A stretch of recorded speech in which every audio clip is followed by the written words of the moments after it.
Assalamualaikum warahmatullahi wabarakatuh. Selamat pagi semua. Hari ini berjumpa kembali di pembelajaran IPA bersama Ibu ya. Materi kali ini kita masih membahas mengenai sistem reproduksi pada manusia. Pada video-video sebelumnya, Ibu sudah menjelaskan mengenai yang pertama, yaitu pembelahan sel, yang kedua struktur dan fungsi reproduksi laki-laki. Nah, kali ini Ibu akan menjelaskan mengenai sistem reproduksi pada wanita. Seperti biasa, Ibu ingatkan kembali, dalam Al-Quran, Allah Subhanahu wa Ta'ala berfirman dalam surat Al-Isra ayat 32 yang artinya, dan janganlah kamu mendekati zina, sesungguhnya zina adalah sesuatu perbuatan yang keji dan suatu jalan yang buruk. Dan Allah juga berfirman dalam surat Al-Mu'minun ayat 13 yang artinya, kemudian kami jadikan saripati itu air mani yang disimpan dalam tempat yang kokoh atau rahim. Tujuan pembelajaran kali ini yaitu yang pertama, dapat mengidentifikasi organ-organ penyusun sistem reproduksi pada wanita. Yang kedua, dapat menjelaskan fungsi organ-organ penyusun sistem reproduksi wanita. Dan yang paling penting ketiga nih, peduli dan bersyukur kepada Tuhan yang Maha Esa. Pada pembelajaran ini kalian harus memiliki sifat peduli dan bersyukur kepada Tuhan yang Maha Esa. Pembahasan pada pembelajaran atau materi hari ini yang pertama mengenai organ reproduksi wanita. Nah, sama seperti organ reproduksi pada laki-laki, pada organ reproduksi wanita pun memiliki yang namanya ada organ luar yang pertama, dan yang kedua ada organ reproduksi dalam. Nah, pada organ reproduksi wanita sama seperti organ reproduksi laki-laki, juga ada proses pembuatan sel telur. Nah, kalau pada laki-laki proses pembuatan sperma ya. Nah, pada laki-laki disebut proses pembuatan spermanya disebut apa? Ya, betul. Pembuatan sel sperma itu disebut dengan spermatogenesis. Nah, kalau pada perempuan itu pembuatan sel telur atau ovum disebutnya.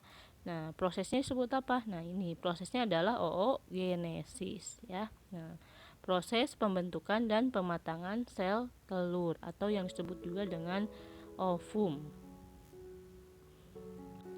Kita bahas satu persatu. Yang pertama yaitu mengenai organ reproduksi luar.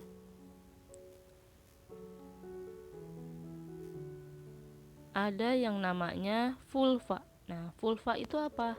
Vulva adalah celah terluar organ reproduksi perempuan dan merupakan muara dari dua saluran. Ya, harus diingat, organ reproduksi luar itu terdiri yang pertama itu disebut dengan vulva. Nah, vulva adalah celah terluar organ reproduksi perempuan dan merupakan dua saluran. Saluran apa saja?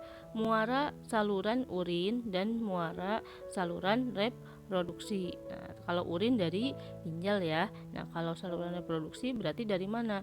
Dari ovarium ya. Nanti akan kita bahas selanjutnya. Nah, yang kedua, organ reproduksi luar itu terdiri dari labium. Nah, labium ini merupakan bagian yang membatasi atau menutup vulva. Nah, labium ini juga terdiri dari ada labium mayora dan ada labium minora ya. Coba perhatikan, ini merupakan organ reproduksi luar pada perempuan ya. Ibu ingatkan kembali, ini bukan video pornografi ya. Ini merupakan pembelajaran untuk kita lebih memahami dan untuk kita bersyukur kepada Tuhan yang Maha Esa atas karunia yang diberikan Allah Subhanahu wa Ta'ala kepada kita. Jadi untuk kita lebih memahami dan mengetahui penyakit atau terhindar dari penyakit-penyakit yang bisa merusak organ reproduksi pada laki-laki dan pada perempuan. Nah, kita kembali ke gambar organ reproduksi luar. Nah, ini merupakan bagian luar dari perempuan, yaitu yang disebut dengan vulva. Nah, yang kedua itu ada labium ya. Nah, ini merupakan labium. Labium dari organ reproduksi luar ya, yang berwarna pink kalau di situ ya gambarnya. Lalu ada yang disebut dengan labium mayora. Nah, ini labium mayoranya. Lalu ada labium minora. Nah, ada labium minora ya. Di sini juga ada lapisan yang ketiga, itu ada kelenjar Bartholin ya, nanti akan dibahas di selanjutnya.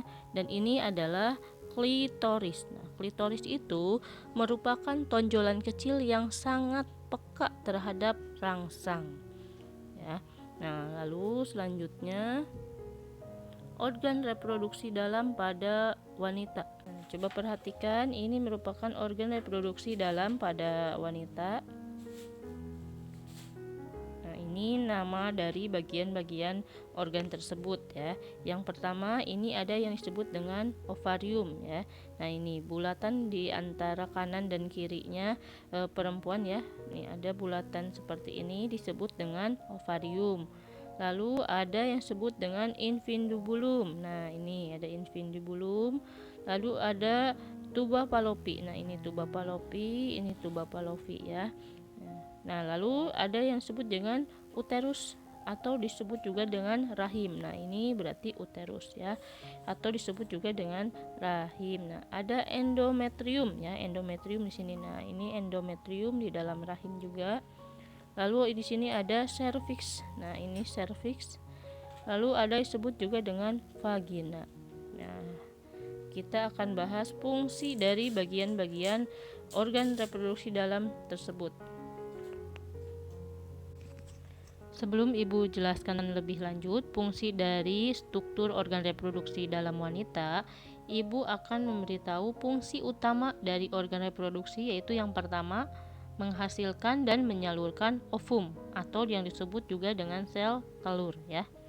Yang kedua yaitu menyokong pertumbuhan janin, menyimpan janin ya. Jadi dua fungsi organ reproduksi dalam perempuan atau wanita itu memiliki dua fungsi utama. Yang pertama tadi menghasilkan ovum ya. Yang kedua menyokong pertumbuhan janin dan menyimpan janin ya, atau tempat berkembangnya janin. Nah, itu fungsi utama dari organ reproduksi dalam wanita. Nah, sekarang Ibu akan memperjelas fungsi dari beberapa bagian atau struktur dari organ reproduksi dalam wanita. Yang pertama itu ada yang disebut dengan ovarium ya, tadi sudah dijelaskan. Ovarium itu fungsinya menghasilkan sel telur, ovum, dan hormon estrogen dan hormon progesteron. Ada beberapa hal penting pada ovarium. Yang pertama, sel telur atau ovum dihasilkan pada atau berkembang di dalam folikel ya. Nah, ini yang disebut dengan folikel. Bulatan-bulatan kecil di dalam ovarium, itu disebut dengan folikel ya. Lalu yang kedua, sel oosit atau calon sel telur. Nah, itu oosit itu yang disebut dengan calon sel telur atau calon ovum, berkembang sejak awal kehidupan wanita dan matang saat pubertas. Nah, yang ketiga, sel telur yang sudah matang akan dilepaskan dari ovarium hanya sekali setiap bulannya. Jadi ketika sel telur sudah matang, dia akan dilepaskan ke tuba fallopi dan ke uterus itu hanya satu kali ya dalam satu bulan, tidak lebih. Nah, hanya satu kali. Struktur dalam organ reproduksi pada wanita yang kedua adalah infundibulum. Nah, infundibulum ini memiliki jumbai yang disebut juga dengan fimbriae, yaitu fungsinya untuk apa? Untuk menangkap sel telur. Nah, ini infundibulum ya. Nah, ini seperti cakar. Nah, itu. Nah, fungsinya tadi untuk menangkap sel telur. Nah, ketika sel telur sudah matang pada ovarium yang dihasilkan ovarium, maka akan ditangkap oleh infundibulum. Nah, prosesnya seperti ini. Ovum yang dihasilkan di ovarium ketika sudah matang maka akan dilepaskan dan ditangkap oleh infundibulum, kemudian dikirimkan atau dimasukkan ke tuba fallopi. Nah, ini ke tuba fallopi ya. Nah, tuba fallopi itu atau disebut juga dengan oviduct ya, atau oviduk tulisannya. Nah, saluran sebagai jalan ovum dari ovarium menuju uterus dan tempat terjadinya pembuahan. Jadi ovarium yang dihasilkan maksudnya ovum yang dihasilkan pada ovarium setelah ditangkap oleh infundibulum akan dikirim ke tuba Fallopi ya. Nah, lalu akan dikirim ke uterus. Nah, tuba Fallopi juga merupakan tempat terjadinya pembuahan. Ketika sperma masuk ke dalam organ reproduksi perempuan dan dia akan berenang menuju ke tuba Fallopi dan bertemu dengan sel telur ya. Nah, bertemu dengan sel telur maka akan terjadinya pembuahan. Nah, sel telur dan sperma bertemu di bagian tuba Fallopi. Di tuba Fallopi maka akan dikirim kemana? Ke uterus, yaitu ke rahim. Nah, kalau tidak dibuahi pun sel telur yang sudah matang yang dikirim ke tuba Fallopi, dia akan tetap dikirim ke uterus di sini ya. Dia akan tetap dikirim ke uterus. Nah, jika dibuahi maka akan menempel di dinding uterus. Nah, ketika sperma masuk dan bertemu dengan sel telur di sini di tuba Fallopi dan terjadinya pembuahan, maka akan dikirim ke uterus dan menempel di dinding uterus ya. Nah, akan menempel di dinding uterus. Nah, jika tidak dibuahi tadi akan tetap dikirim ke uterus. Nah, ketika dibuahi dan menempel di dinding uterus maka akan berkembang menjadi gamet dan janin. Setelah itu dia akan berkembang terus ya setiap bulannya. Nah, dan siap untuk dilahirkan. Nah, seandainya tidak dibuahi bagaimana? Nah, ketika tidak dibuahi maka akan tetap dikirim ke uterus kan sama tadi. Nah, maka akan meluruh dan keluar bersama dengan darah menstruasi. Pada uterus atau rahim memiliki 3 lapisan. Yang pertama ada lapisan luar yang disebut dengan perimetrium ya. Yang kedua, lapisan yang tengah disebut dengan myometrium, dan lapisan terluar atau lapisan terdalam maksudnya dan ada lapisan dalam disebut dengan endometrium, tempat menempelnya plasenta ya. Nah, dan yang ini merupakan vagina. Vagina merupakan saluran darah saat menstruasi dan jalan lahirnya bayi. Nah, itu fungsi utama dari vagina. Pada vagina ada bagian khusus yang disebut dengan selaput darah. Nah, sifatnya selaput darah ini mudah sobek, walaupun ada beberapa yang sulit untuk sobek ya. Nah, secara biologi atau pada kesehatan tidak ada fungsi khusus. Yang Maha Esa menciptakan selaput darah itu tujuannya salah satunya untuk melindungi wanita di semua dunia atau di seluruh dunia agar selalu menjaga organ reproduksi pada wanita. Selaput darah itu bisa robek atau bisa rusak oleh 2 hal. Yang pertama yaitu kecelakaan ataupun musibah ya. Yang kedua itu oleh hubungan seksual. Makanya semua agama melarang umatnya berhubungan seksual sebelum ada ikatan pernikahan ya. Nah, itu merupakan pesan moralnya Tuhan Yang Maha Esa menciptakan selaput darah pada perempuan. Nah, yang selanjutnya ini merupakan proses oogenesis. Nah, proses oogenesis ini merupakan proses pembentukan dan pematangan sel telur atau pematangan sel ovum ya. Nah, proses ini dimulai dari oogonium ya, ini dimulai dari oogonium akan melakukan pembelahan mitosis secara terus menerus. Nah, ini 2N ya. Itu diploid ya. Nah, dan dihasilkan oosit primer. Nah, oosit primer. Nah, karena melakukan pembelahan mitosis maka menghasilkan pembelahan dan perkembangan mitosis ya, 2N juga, masih 2N atau diploid ya, menghasilkan kromosom yang sama dan jumlahnya juga sama. Proses oosit akan berhenti sementara ketika bayi menuju remaja. Nah, proses ini terjadi saat wanita masih janin ya.